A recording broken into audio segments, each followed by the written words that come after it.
দিনী ভাই ও বোনেরা, আসসালামু আলাইকুম।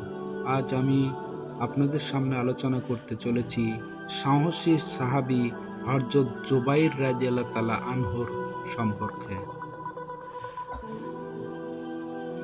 মক্কায় একবার গুজব ছড়িয়ে পড়েছিল যে অবিশ্বাসীরা কাফেররা রাসূল সাল্লাল্লাহু আলাইহি সাল্লামকে বন্দী অথবা হত্যা করেছে। খবরটি শোনা মাত্র একটি বালক ক্ষিপ্ত হয়ে তলোয়ার হাতে বেরিয়ে পড়ল। ঘটনাটি সত্য অসত্য নিশ্চিত হওয়ার জন্য সে হাজির হলো রাসূল সাল্লাল্লাহু আলাইহি সাল্লামের দরবারে। রাসূল সাল্লাল্লাহু আলাইহি সাল্লাম তাকে দেখে জিজ্ঞেস করলো, কি হয়েছে? সে উত্তর দিল, আমি শুনেছি আপনি বন্দী অথবা নিহত হয়েছেন, তাই আমি প্রতিশোধ নিতে বেরিয়েছি। তার প্রতি বালকটির এমন ভালোবাসা আর সাহস দেখে রাসূল সাল্লাল্লাহু আলাইহি সাল্লাম অত্যন্ত মুগ্ধ হন। তিনি বালকটির জন্য আল্লাহর কাছে দোয়া করেন। জুবাইর ইবনুল আওয়াম রাদিয়াল্লাহু তাআলা আনহুর নামে সেই বালকটি ছিলেন জান্নাতের সুসংবাদ প্রাপ্ত সাহাবীদের একজন। মাত্র ১৬ বছর বয়সে তিনি ইসলাম গ্রহণ করেন। তিনি প্রথম পর্বে ইসলাম গ্রহণকারীর একজন। রাসূল সাল্লাল্লাহু আলাইহি সাল্লাম জুবাইর রাদিয়াল্লাহু তাআলা আনহুর উদ্দীপনায় সংকট হয়ে বলেছিল, প্রত্যেক নবীরই একজন ঘনিষ্ঠ অনুসারী থাকে। জুবাইর আমার অনুসারী। খন্দকের যুদ্ধের সময়ের কথা।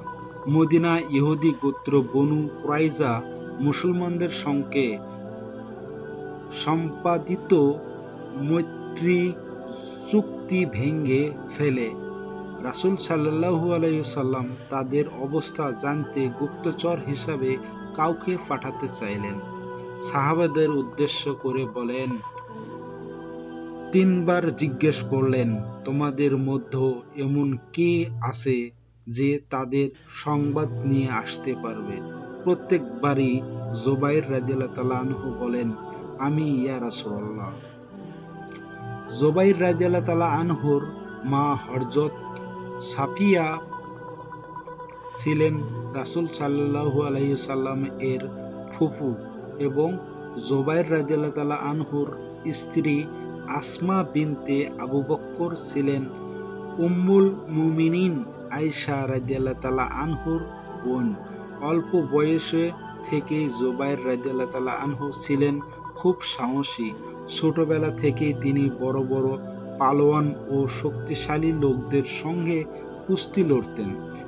যুদ্ধে অংশগ্রহণের ব্যাপারে তিনি ছিলেন অত্যন্ত বীরত্বের সঙ্গে ইসলামের প্রায় সব যুদ্ধেই অবদান রেখেছেন। বদরের যুদ্ধে শত্রুপক্ষের আঘাতে জুবাইর রাদিয়াল্লাহু তাআলা আনহুর শরীর ক্ষত-বিক্ষত হয়েছিল। একটি ক্ষতের গভীরতা অনেকটাই হয়েছিল। তার ছেলে দেখে বলেছিল, আমার বাবার সেই গর্তটা অনেক গভীর ছিল। উহুদের ময়দানে যখন পরিস্থিতি মুসলমানদের প্রতিকূলে গিয়ে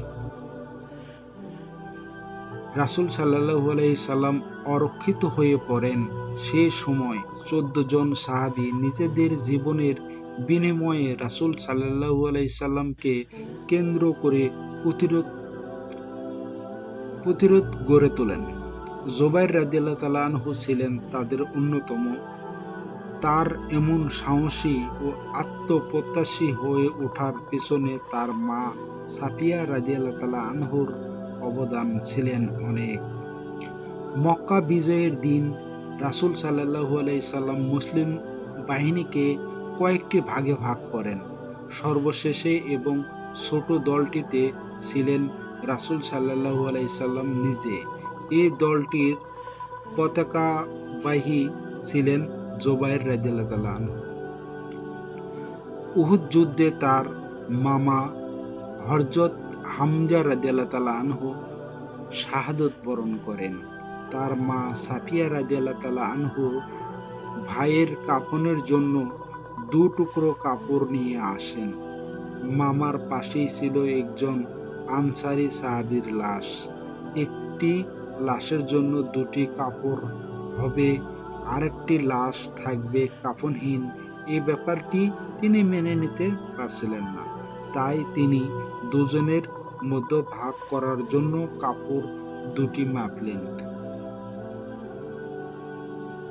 বিষয়টির সমাধান করে দুজনের জন্যই 2 টুকরো কাপড় দিয়ে কাফন করলেন। উমর রাদিয়াল্লাহু তাআলা আনহুর শাসনামলে ইয়ারমুকের নামে একটি যুদ্ধ হয়। সেই যুদ্ধে জুবাইর রাদিয়াল্লাহু তাআলা আনহু অসাধারণ ভূমিকা পালন করেন। যুদ্ধে জুবাইর রাদিয়াল্লাহু তাআলা আনহু মারাত্মকভাবে আহত হয়েছিলেন। উমর রাদিয়াল্লাহু তাআলা আনহুর মৃত্যুর পর কমিটিতে খলিফা নির্বাচনের জন্য যে 6 জন সাহাবীর নাম ছিল তাদের একজন ছিলেন জুবাইর রাদিয়াল্লাহু তাআলা আনহু। ইসলামের ইতিহাসে জুবাইর রাদিয়াল্লাহু তাআলা আনহুর অবদান স্মরণীয় হয়ে থাকবে চিরদিন।